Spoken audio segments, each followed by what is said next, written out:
Until the lions have their own historians, the tales of the hunt will always glorify the hunter. Global birth rates are changing significantly. To maintain a stable population, experts say each woman needs to have about 2.2 children on average. But in many places in Europe and North America, women are having fewer children than this. While this decrease in births can be a sign of progress, like greater gender equality and economic development, it also creates challenges. For instance, as more people get older, there's a higher demand for healthcare and pensions. This means a need for more young workers to support these systems. In contrast, Africa has the highest birth rate among all continents, with an average of 4.1 children per woman. Africa's population has been growing fast. In 2017, it was over 1.25 billion people, and it's increasing by 2.5% each year. Experts predict that by 2050, just the so-called sub-Saharan part of Africa will have about 2.2 billion people, 3 times more than the whole of Europe. Europe, on the other hand, has seen a significant drop in birth rates. Almost every European country now has fewer births than before. France, with the highest birth rate in Europe, has an average of 1.92 children per woman. Sweden and Ireland follow closely. To address this, many European governments are trying to encourage families to have more children.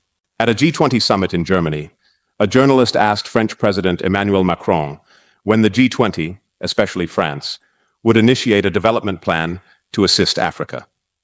Macron's response, which as expected came across as rather blunt, pointed to Africa's high birth rates as a challenge to its development.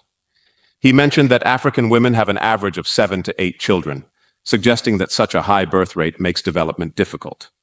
As you well know, we do not take statements made about our mother continent lightly. We are aware of the so-called fertility agenda started over a century ago. In this video, we'll delve into the continent's demographic history, its current situation, and future directions. Does having a large population lead to poverty? Let's consider the world's major economic powers. China, the most populous country, ranks either first or second in economic size. The United States, third in population, also ranks either first or second economically. In Europe, Norway has the highest income per person, but isn't the wealthiest or most influential due to its small population. Germany, the most populous country in Europe, is also its richest and fourth richest globally. Across continents, the pattern is clear. The most populous country is often the wealthiest. In America, it's the United States. In Asia, China. In Europe, Germany. And in Africa, Nigeria, despite Botswana having one of the highest incomes per person in Africa. Nigeria's larger population of 200 million gives it an edge.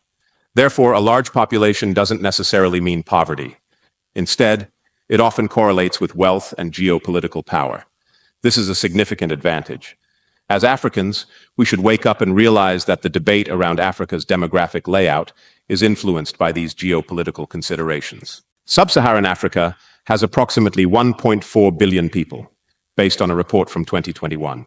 And that's not even counting those of African descent in the Americas. You might wonder if Africa is overpopulated. Africa is home to the world's oldest populations, with humanity originating there around 200,000 years ago. Given its long history and favorable climate, one might expect Africa to be densely populated. However, not the case. Africa's population density is only 42 people per square kilometer, much lower than Asia's 99 and Europe's 73. So, contrary to some beliefs, Africa isn't overpopulated at all. Between 78% to 84%, that's how much the population of sub-Saharan Africa decreased due to the Arab slave trade, the European slave trade, and European colonization. Remarkably, at the end of the 15th century, Africa had the world's largest population.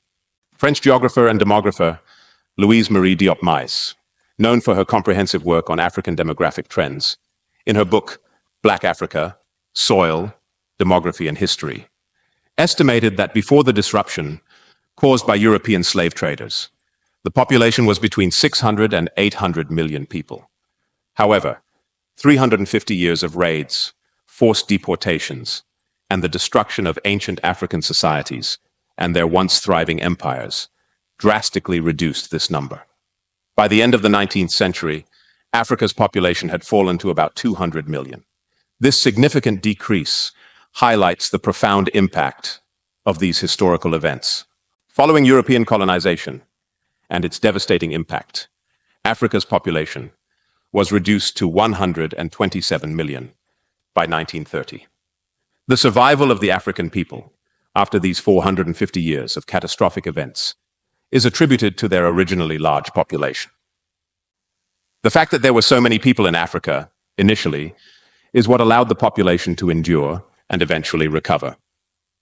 Remarkably, Africa's population began to increase significantly after the end of colonization. From 1960 to 2017, Africa's population increased five-fold.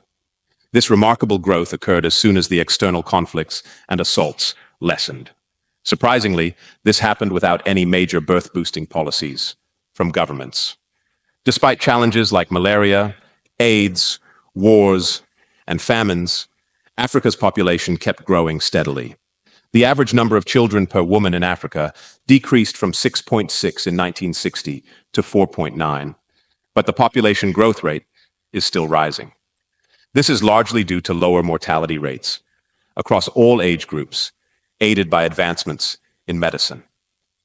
Looking forward, Africa's population is projected to quadruple by the end of this century. By 2100, sub-Saharan Africa will be home to 4 billion people, meaning more than 1 in 3 people worldwide will be African. This significant demographic shift signals Africa's growing importance on the global stage, which poses a challenge for the Western elite. The future of Africa rests significantly on empowering African women, respecting their role in sustaining the continent's population. They should have equal rights and a say in political decisions, as is deeply rooted in African tradition.